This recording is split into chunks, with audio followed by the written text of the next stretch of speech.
Hello friends, आपका हमारे channel पर स्वागत है। आज हम इस प्यारी सी क्लास में सीखने वाले हैं एसएससी के प्रीवियस ईयर्स के एक्टिव पैसिव के सेंटेंसेस जो आपकी परीक्षा को नस्ते नाबूद करने के लिए आपकी सहायता करेंगे। चलिए स्टार्ट करते हैं। पहला सेंटेंस है सीता लर्न्स हर लेसन्स डेली। सीता अपना पाठ प्रतिदिन याद करती है। ये सेंटेंस प्रेजेंट इंडेफिनिट टेंस का है और प्रेजेंट इंडेफिनिट टेंस में जब हम एक्टिव पैसिव चेंज करते हैं, एक्टिव टू पैसिव चेंज करते हैं, तो उसमें हम जिसमें एस आया यानी सब्जेक्ट सिंगुलर है उसमें हम इज लेते हैं। यानी सीता के साथ इज आएगा तो इसमें जो ऑब्जेक्ट है, क्योंकि हम ऑब्जेक्ट को सब्जेक्ट बनाएंगे, ऑब्जेक्ट हर लेसन्स है तो हर लेसन्स के अनुसार यहाँ पर इज नहीं आर आएगा। आर तो इसमें हेल्पिंग वर्ब होगी आर। हर लेसन्स आर, ये एक ही ऑप्शन में है तो इसलिए इसका ऑप्शन सी करेक्ट आंसर हो जाएगा। नेक्स्ट सेंटेंस है it is time to water the plants. It is time to water the plants, ये एसएससी सीजीएल में 2015 में आया हुआ क्वेश्चन है। बहुत ही अच्छा क्वेश्चन है। It is time to water the plants, तो इसका जो पैसिव बनेगा वो बनेगा it is time for the plants to be watered. It is time for the plants to be watered. अब देखते हैं, चलो इसका जो नेक्स्ट ऑप्शन है option B, the water the plants should be watered, यानी पौधों को पानी दिया जाना चाहिए। तो ऑप्शन फर्स्ट और सेकंड में जो डिफरेंस है इट इज़ टाइम, यह समय है, और ऑप्शन बी में कहीं भी समय की बात नहीं हुई है, इसीलिए ऑप्शन बी गलत है। ऑप्शन सी क्या है, it is time the plants be watered. Plants be watered, इसमें भी पौधों को पानी देने की कोई बात नहीं हुई है, यहाँ पर प्लांट्स के बाद टू नहीं आया, इसीलिए ऑप्शन सी भी हमारा रॉन्ग आंसर हो जाएगा। Option D, it is time when the plants are watered. It is time when the plants are watered, इसका जो हिंदी मीनिंग है वो ये है, यह समय है व्हेन जब पौधों को पानी दिया जाता है, तो इसमें ये भी गलत हो जाएगा, इसका ऑप्शन ए करेक्ट आंसर होगा। Next, we shall write a novel, जो इसकी हिंदी है we shall write a novel, हमें एक उपन्यास लिखना, हम एक उपन्यास लिखेंगे। तो ये सेंटेंस जो है हमारा फ्यूचर इंडेफिनिट टेंस का सेंटेंस है, फ्यूचर इंडेफिनिट टेंस का सेंटेंस है। तो इस सेंटेंस में जो हमारी हेल्पिंग वर्ब होगी वो विल होगी, क्योंकि ए नोवेल हमारे पास सब्जेक्ट बनेगा। A novel will be written by us, इसका जो ऑप्शन करेक्ट हो जाएगा वो सी आंसर इसका हो जाएगा। ये भी एसएससी सीजीएल 2015 का टायर सेकंड का क्वेश्चन है, बहुत मस्ट क्वेश्चन है। Next, Ratan is performing an experiment. Ratan is performing an experiment, ये जो क्वेश्चन है हमारे पास सेंटेंस है, ये प्रेजेंट का कंटिन्यूस टेंस का सेंटेंस है, प्रेजेंट के कंटिन्यूस टेंस का सेंटेंस है। तो प्रेजेंट कंटिन्यूस में हम बीइंग का यूज करते हैं, यानी बीइंग का यूज करते हैं। जब हम इस सेंटेंस में बीइंग का यूज करेंगे तो हमारे पास जो ऑब्जेक्ट बनेगा वो एन एक्सपेरिमेंट बनेगा। एन एक्सपेरिमेंट, सभी में एक्सपेरिमेंट सेम है, तो ऑप्शन डी में एन नहीं है, तो एन तो ये तो ऑप्शन डी वैसे ही कट जाएगा। तो ए बी सी में एन एक्सपेरिमेंट सेम है और एन एक्सपेरिमेंट के अकॉर्डिंग हेल्पिंग वर्ब में ई जाएगा, तो ऑप्शन बी वैसे कट जाएगा क्योंकि इसमें बाज है। तो ऑप्शन ए और सी पर हमें देखना है। अभी मैंने बोला है कि इसमें बीइंग आएगा, यानी बीइंग का यूज हम इसमें करेंगे। बीइंग केवल ऑप्शन ए में सही है, तो an experiment is being performed by Ratan, इसका राइट आंसर हो जाएगा। नेक्स्ट क्वेश्चन है one should keep one's promises. One should keep one's promises, तो वंस प्रोमिसेस जो है इसमें ऑब्जेक्ट है और वन इसमें सब्जेक्ट है, यानी प्रत्येक के द्वारा मतलब अपना, यानी प्रत्येक के द्वारा अपना प्रॉमिस मतलब फॉलो किया जाना चाहिए, यानी उसे अप्लाई करना चाहिए, निभाना चाहिए। तो वंस प्रॉमिस जो है हमारे यहाँ पर सब्जेक्ट बनेगा, तो वंस प्रॉमिस या प्रॉमिस, भाई वंस प्रॉमिस है प्रत्येक को, तो प्रत्येक को जब सेंटेंस में हमारे पास एवरी हो तो उसमें हम सब्जेक्ट और ऑब्जेक्ट नहीं लेते हैं, तो इसमें क्या बनेगा, प्रॉमिस सब्जेक्ट बनेगा।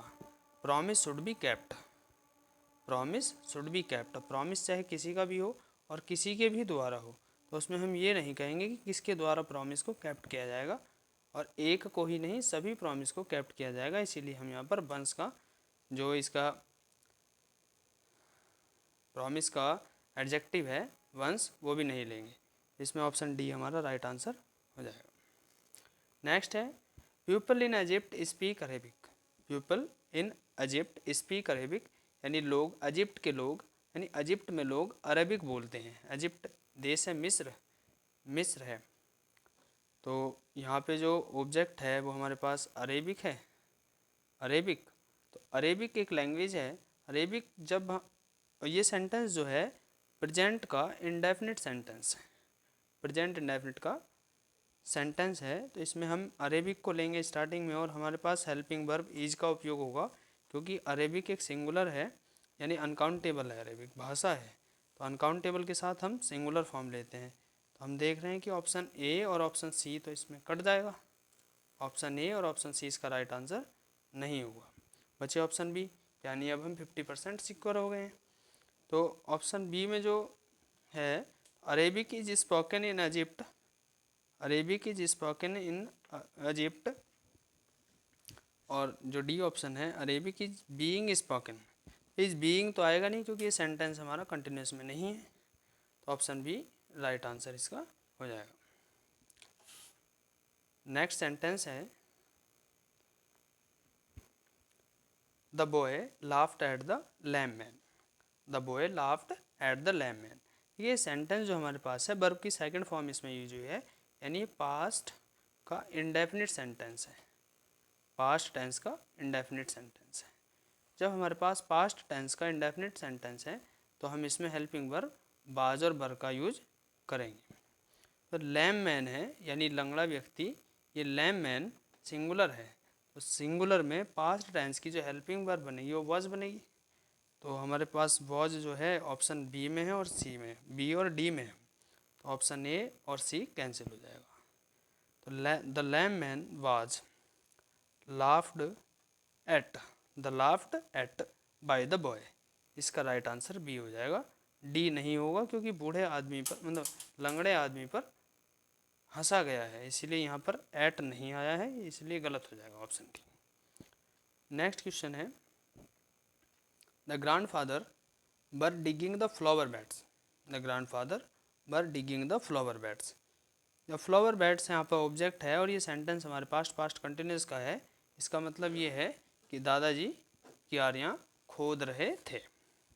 तो द फ्लावर बेड्स सब्जेक्ट बनेगा और सब्जेक्ट के साथ यहाँ पर बाज, क्योंकि बाज नहीं आएगा, ये प्लूरल सब्जेक्ट है, ऑब्जेक्ट जो है प्लूरल है, और सब्जेक्ट बनने के बाद द फ्लावर बेड्स बर आएगा, द फ्लावर बेड्स बर। तो फ्लावर बेड्स बर ऑप्शन बी और डी में है, ऑप्शन ए और सी गलत हो जाएंगे, ऑप्शन ए और सी गलत हो जाएंगे। Flower beds were, the flower beds were being dug by grandfather. Being इसलिए आएगा क्योंकि ये जो हमारे पास सेंटेंस है ये कंटिन्यूस में है, इसलिए इसका ऑप्शन डी सही होगा, बी भी गलत हो जाएगा। नेक्स्ट क्वेश्चन है God help those who help themselves, यानी God help those who help themselves, ईश्वर उनकी सहायता करता है जो अपनी स्वयं सहायता करते हैं, जो स्वयं की सहायता करते हैं। तो ये सेंटेंस ही एक कहावत भी है, यानी कि इस सेंटेंस में जो ऑब्जेक्ट बनेगा वो दोज बनेगा, दोज बनेगा, दोज हु हेल्प देमसेल्व्स, यानी कि पूरा का पूरा मेन वर्ब के बाद वाला सभी पूरा का पूरा ऑब्जेक्ट है जिसे हम सब्जेक्ट के रूप में लेंगे। तो those who help themselves, those who help themselves A और बी ऑप्शन में है, और ऑप्शन बी सी और डी में नहीं है, तो सी और डी कट जाएंगे। दोज हु हेल्प देमसेल्व्स, अब ये सेंटेंस जो है हेल्प्स है, ये सेंटेंस प्रेजेंट इंडेफिनिट का है, जब ये सेंटेंस प्रेजेंट इंडेफिनिट का है तो इसमें हम वर्ब की हेल्पिंग फॉर्म जो लेंगे, हेल्पिंग वर्ब की फॉर्म इज या आर लेंगे, बिकॉज हमारे पास यहाँ क्या है, देमसेल्व्स है, दोज उन व्यक्ति, जो व्यक्ति अपने आप, यानी कि प्लूरल फॉर्म में है, यहाँ क्या आएगा, आर आएगा। Those who help themselves are helped by God, इसका राइट आंसर बी हो जाएगा। नेक्स्ट क्वेश्चन है, it will object to my proposal, मतलब इट नहीं, he will object to my proposal. Object, ये सेंटेंस हमारे पास जो है ये फ्यूचर का इंडेफिनिट सेंटेंस है, और फ्यूचर इंडेफिनिट सेंटेंस में हेल्पिंग वर्ब यानी विल और शैल ही रहेगी।